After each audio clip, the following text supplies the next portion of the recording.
تو یہ دل کو سمجھانے کے لیے ہے. پی ٹی آئی کے اندر گروپنگ یا خرابیاں یا خامیاں ہیں، مگر پی ٹی آئی کے اوپر وہ وقت نہیں آیا آج جو وقت 2002 میں نون لیگ کے اوپر آیا تھا. ساری نون لیگ اٹھ کر کاف لیگ میں چلی گئی تھی.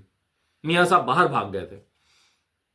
عمران خان ڈٹ کے کھڑا ہے، جیل میں کھڑا ہے، جیل کاٹ رہا ہے. مخالفین بھی تعریف کر رہے ہیں، رانا ثناء اللہ بھی تعریف کر رہے ہیں کہ عمران خان نے جیل ٹھیک کاٹی ہے. عمران خان گراؤنڈ کے اندر کھڑا ہے، فیلڈ کے اندر کھڑا ہے، اور اس کے ساتھی کھڑے ہیں. ہاں مشکل وقت ہے، ایسے مشکل وقت میں کچھ چیزیں ہوتی ہیں. کچھ لوگ کمپرومائزڈ بھی ہیں، کچھ لوگ رابطے میں بھی ہیں، کچھ لوگ سب کچھ ہے. لیکن ایسے میں یہ کہنا کہ پی ٹی آئی ٹوٹ رہی ہے، یہ بیانیہ تو ضرور بنایا جا رہا ہے، لیکن مجھے اس بیانیے میں جان نظر نہیں آتی، اور یہ کوئی دیر پا نہیں ہے. دوسرا بیانیہ بنایا جا رہا ہے کہ جی مریم نواز نے کمال کر دیا. مریم نواز چھا گئی ہیں پورے پاکستان میں. اگر کوئی چیف منسٹر کام کر رہا تھا وہ مریم نواز بڑی متحرک ہیں، بڑا خود کو اچھا کیری کرتی ہیں. مریم نواز جو ہیں وہ یوتھ کو کیپچر کر رہی ہیں، عمران خان کا توڑ بن رہی ہیں. عمران خان یوتھ تو ابھی تک عمران خان کی تھی، اب یوتھ جو ہے وہ مریم نواز کے پیچھے چل پڑی ہے. مریم نواز بڑے شاندار گیدرنگز کر رہی ہیں، بڑا اچھا بولتی ہیں، اور جناب وہ بڑا میڈیا کو بھی انہوں نے زبردست مینج کر کے رکھا ہوا ہے، اور انہیں پتا ہے کس کا بزنس دینا ہے، کس کا روکنا ہے، کس پر دباؤ بڑھانا ہے، کس کو لوز کرنا ہے. یہ سارا کچھ مریم نواز بہت اچھا کر رہی ہیں. تو مریم نواز کی برانڈنگ کی جائے، ان کو ذرا مستقبل کے پرائم منسٹر کے طور پر ان کو ٹرین کیا جائے، اور مریم نواز کے ساتھ جو معاملات ہیں ان کو اور پروموٹ کر کے اور عمران خان کا توڑ نکالا جائے. اس کے لیے بڑی انٹینشنل ایفرٹ ہو رہی ہے.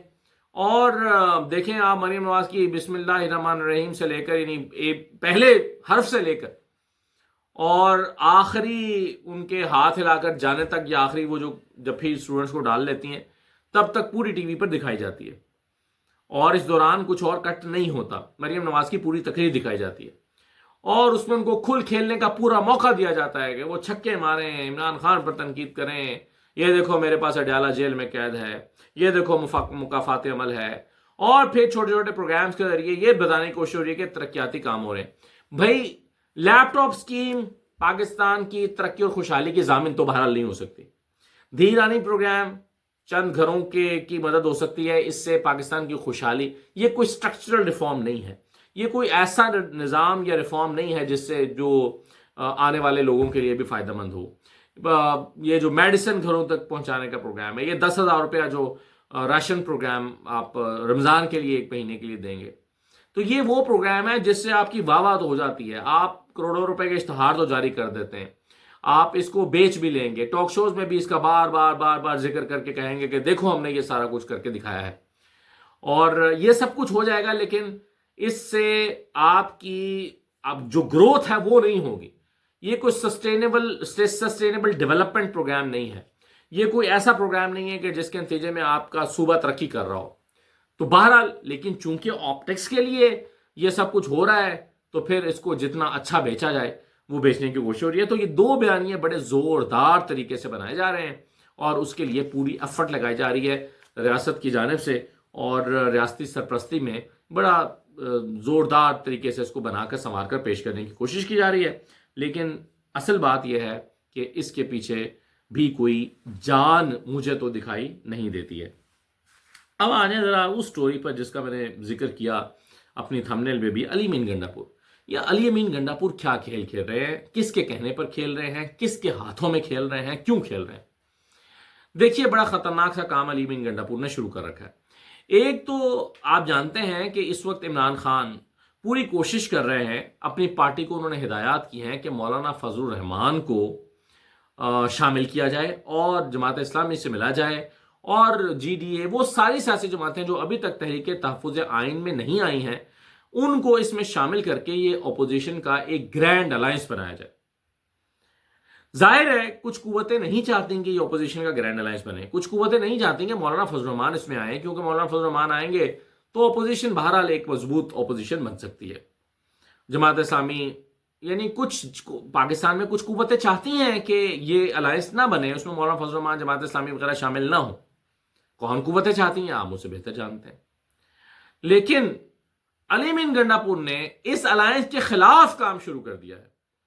اور اس کے خلاف جاتے ہوئے انہوں نے اس کا متبادل منصوبہ بنانا شروع کر دیا ہے، اور وہ کہنے لگے ہیں کہ ہمیں تحریک تحفظ آئین پاکستان نامی فورم کو نئے سرے سے ڈیولپ کرنے کی کیا ضرورت ہے، جبکہ اپوزیشن کے پاس آلریڈی ایک پلیٹ فارم موجود ہے جس کا نام ہے ملی یکجہتی کونسل۔ تو یہ ملی یکجہتی کونسل چونکہ پہلے سے موجود ہے تو اس لیے نیا پلیٹ فارم بنانے کی ضرورت ہی نہیں ہے۔ اب یہ ملی یکجہتی کونسل کیا ہے، کس نے بنائی، کیوں بنائی، کب بنائی، کب اس میں جان ڈالی گئی؟ آپ جانتے ہیں حمید گل صاحب کو، جناب حمید گل کو بھی آپ جانتے ہیں۔ اس میں شامل مذہبی سیاسی جماعتیں، اور مذہبی سیاسی جماعتوں کا ہمیشہ ان کی ڈور کہاں سے ہلائی جاتی رہی ہے یہ آپ مجھ سے بہتر جانتے ہیں۔ تو اس پلیٹ فارم کو سٹرینتھن کرنا چاہتے ہیں علی امین گنڈاپور، جس کے اوپر اسٹیبلشمنٹ کی چھاپ ہے۔ وہ پلیٹ فارم جس پر اسٹیبلشمنٹ کا کنٹرول رہا ہے ہمیشہ سے، اس پلیٹ فارم کو علی امین گنڈاپور سٹرینتھن کرنا چاہتے ہیں، مگر کس کے کہنے پر، کیوں؟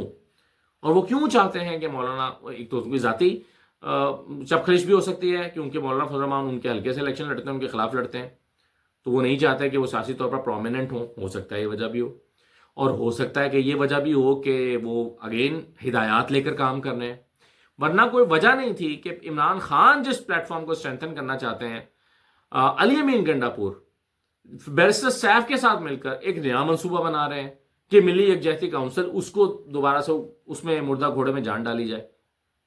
اور اس سلسلے میں آپ سوچئے کہ پہلی موو کیا کر رہے ہیں، یہ کراچی جا رہے ہیں جی ڈی اے سے ملنے کے لیے، اور کہ تاکہ جی ڈی اے کو قائل کیا جائے کہ ملی جو یکجہتی کونسل ہے اس کو ذرا اٹھایا جائے۔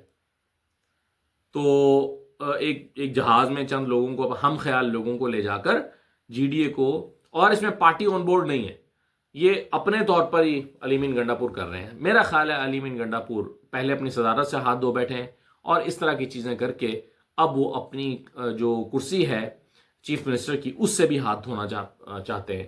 اور میری اطلاع کے مطابق یہ سارا پلان جو علی امین گنڈاپور کر رہے ہیں یہ عمران خان کے علم میں آ چکا ہے، اور عمران خان اس پر اب کوئی ایکشن بھی لے سکتے ہیں۔ تو یہ جو کھیل رہے ہیں علی امین گنڈاپور، یہ پی ٹی آئی کے اپوزیشن اتحاد کے مفاد میں نہیں ہے، اور اس کے نتیجے میں وہ ایک ایسے مردہ گھوڑے میں جان ڈالنا چاہتے ہیں جس کی جو لگامیں ہیں وہ ہمیشہ اسٹیبلشمنٹ کے ہاتھ میں رہی ہیں۔ ظاہر ہے اسٹیبلشمنٹ کی ہمیشہ یہ کوشش ہوتی ہے کہ حکومت بھی مٹھی میں ہو، اپوزیشن بھی مٹھی میں ہو، حکومت کو بھی اپنے مطابق چلائیں، اپوزیشن کو بھی اپنے مطابق چلائیں، اور اپوزیشن اگر اپنے طور پر ایک انڈیپینڈنٹ پلیٹ فارم بنا کر اس پر جدوجہد شروع کر دے گی تو وہ پھر کنٹرول میں نہیں رہے گی۔ ایسے میں جو ملی یکجہتی کونسل ٹائپ کے جو فورمز ہیں وہ ذرا اس میں اوپر سے روب دبدبا بھی آتا رہے گا، اور اندر سے معاملات بھی کنٹرول میں رہیں گے۔ یہ پلان ہے جس پلان پر علی امین گنڈاپور کھیل رہے ہیں، لیکن خان کے علم میں یہ ساری باتیں آ چکی ہیں۔ اب دیکھیے کہ خان اس کو کیسے رسپونڈ کرتے ہیں۔ آخری بات یہ ہے کہ یہ تو آپ کافی دن سے سن ہی رہے ہیں کہ گورنر پنجاب کہہ رہے ہیں کہ جی ہم نہ نون لیگ نہ اٹک جیتی ہے، نہ جہلم جیتی ہے، نہ گجرات جیتی ہے، نہ کوئی اور ضلع جیتی ہے۔ اور یہ بھی انہوں نے لاہور کا بھی کہا کہ لاہور میں عطا تارڑ صاحب نہیں جیتے، انہوں نے کہا بلاول بھی نہیں جیتے مگر عطا بھی نہیں جیتے، دونوں نہیں جیتے تو پھر ظاہر ہے ظہیر کھوکھر جیت گئے نا، پھر کون جیتا؟ پھر تو پی ٹی آئی جیت گئی وہاں سے۔ تو جب آپ اعتراف کر رہے ہیں، اور اب تو یہی بات شیلا رضا نے بھی کہہ دی ہے، یعنی پہلے گورنر پنجاب کہہ رہے تھے، اب شیلا رضا بھی کہہ رہی ہیں کہ جی ہاں بلاول صاحب نہیں جیتے مگر جیتے عطا تارڑ بھی نہیں ہے۔ شیلا رضا کو ذرا سنیے۔ میں یہ ضرور کہوں گی کہ چیئرمین جو ہے وہ اتنے کم ووٹ اس کے نہیں تھے، اور عطا تارڑ صاحب کے اگر وہ جیتا نہیں، چیئرمین عطا تارڑ صاحب نہیں جیتے تھے، چیئرمین بھی نہیں جیتے تھے، لیکن یعنی ظہیر عباس کھوکھر صاحب جیتے تھے۔ میں بھی اس پہ یہ کہتی ہوں کہ عطا تارڑ صاحب نہیں جیتے تھے، اگر چیئرمین نہیں جیتے تھے تو عطا تارڑ بھی نہیں جیتے تھے۔ دوسرا گورنر صاحب نے کہا جی کہ اٹک کے، کیونکہ میں گراؤنڈ ورکر ہوں اور مجھے وہاں پہ پوزیشن پتا تھی۔ اور تو یہ شیلا رضا کا موقف ہے، پیپلز پارٹی کھل کے کہہ رہی ہے کہ نون لیگ نہیں جیتی ہے. وہ کہتے ہیں ہم بھی نہیں جیتے, نون لیگ بھی نہیں جیتی. سچی بات یہ ہے کہ جیتی تو پھر پی ٹی آئی ہے وہاں سے. تو جب اس حد تک آپ کو گواہ مل رہے ہوں کہ اپنے اتحادی کہہ رہے ہوں کہ آپ نہیں جیتے ہیں جناب, ہم آپ کے اتحادی تو ہیں مگر آپ جیتے نہیں ہیں, تو پھر پیچھے کیا رہ جاتا ہے. اجازت دیجیے, اللہ حافظ.